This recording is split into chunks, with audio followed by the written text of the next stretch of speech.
The words of my mouth and the meditations of our hearts be acceptable in your sight, O Lord, our rock and our Redeemer. Please be seated.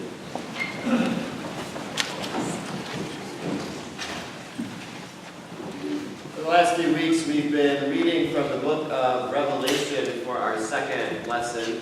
The book of Revelation is the last book in the Bible, and I'm willing to bet that most of us here have not read it through cover to cover.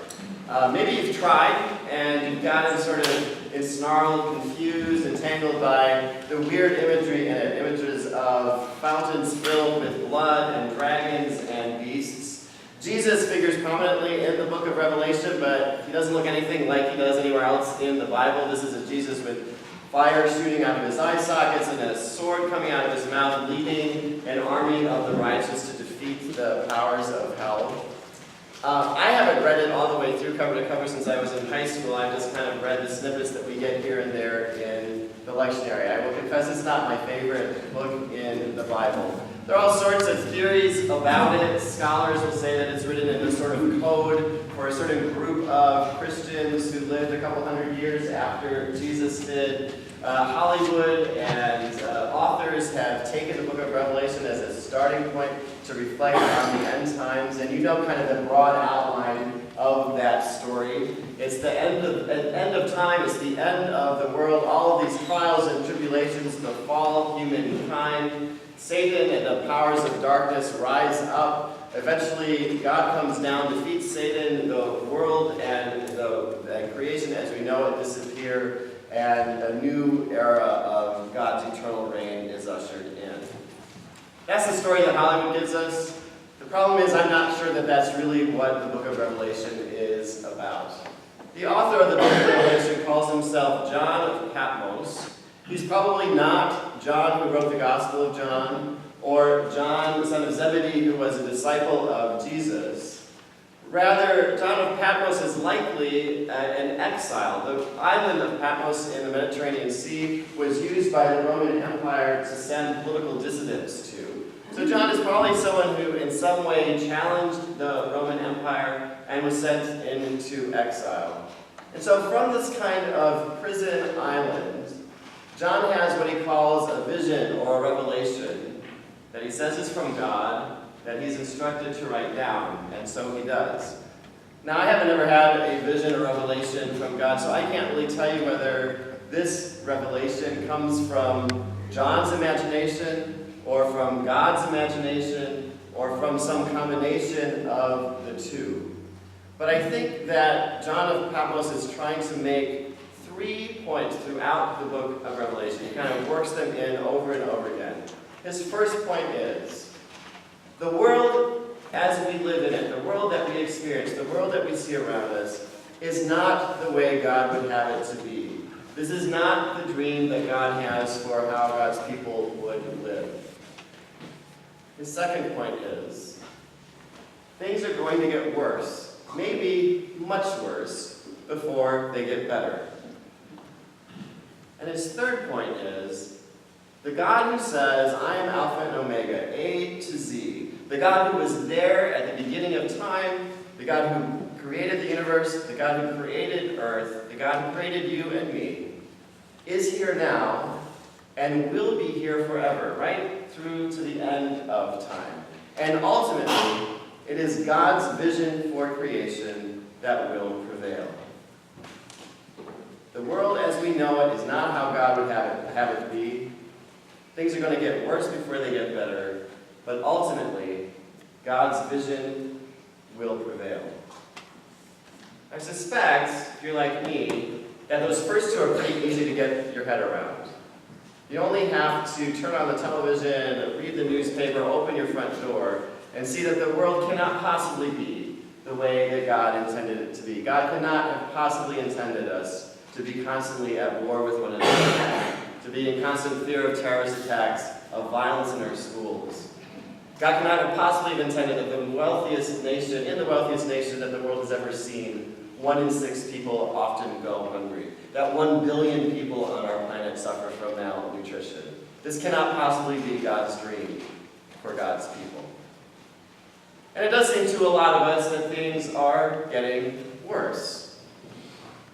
Civility in our culture seems to be on the decline. Violence seems to be on the rise. We no sooner cure one disease than another one that is resistant to every drug that we've created and discovered comes forward to afflict people. Things do seem, in some ways, to be getting worse. And it's that third point that I suspect that we have trouble getting our mind around. So I want to talk about how God's vision will ultimately prevail. Because that's what our snippet from Revelation talks about this morning. Our passage this morning comes from the very end of the book of Revelation. The armies of Satan have been defeated. The earth as we know it has been wiped out. And John sees a new heaven and a new earth. He sees the holy city of Jerusalem descending out of heaven to be on earth. And in the center of that city, which is made of gold and crystal and diamond, in the center of that city resides God. God's light suffuses that city from the inside out, and all the peoples of the earth are gathered into that holy city. It is a city because of God's presence where there is no strife, where there is no illness, where there is no death, where there are no churches because we all live in the light of God. There's no need to go some other place to worship. It's a city that all of humanity resides together in God's light. It's a beautiful vision, unless, like me, you sometimes have trouble with your neighbors. That commandment to love your neighbor is pretty hard because you find that neighbors can be pretty annoying. They let their dog run around in your garden. They make noise at the wrong time of day. They aren't as polite as you think they ought to be. They don't understand where the boundary between your driveway and theirs is. They don't mow their lawn at the appropriate times. Sometimes living with other people is challenging. This vision of Revelation is not a vision of a return to Eden, a return to a paradise garden. Rather, it is a vision of drawing all of humanity and all of our diversity together. As it happens, I spent this week at a training for the Intercultural Development Inventory, which is an instrument that helps assess where you fall on a developmental scale of intercultural competence. I've been interested in this for several years. There were about 50 of us at this training. Some folks who were diversity and inclusion professionals for-profit and not-for-profit companies, people from university settings who want to use this tool to help universities that are increasingly diverse places, diverse student bodies, diverse faculty, increase their ability to communicate across cultures. And a few people of faith like me who believe that this sort of work is part of what God commands us to do, is part of what Jesus means when Jesus says, love your neighbor, is to learn how to communicate effectively across cultural differences. A question early in the week that snarled the group up a bit. It was really fascinating to watch where people fell. The trainers asked us to complete the sentence. Diversity creates blank. And the group fell into two big camps.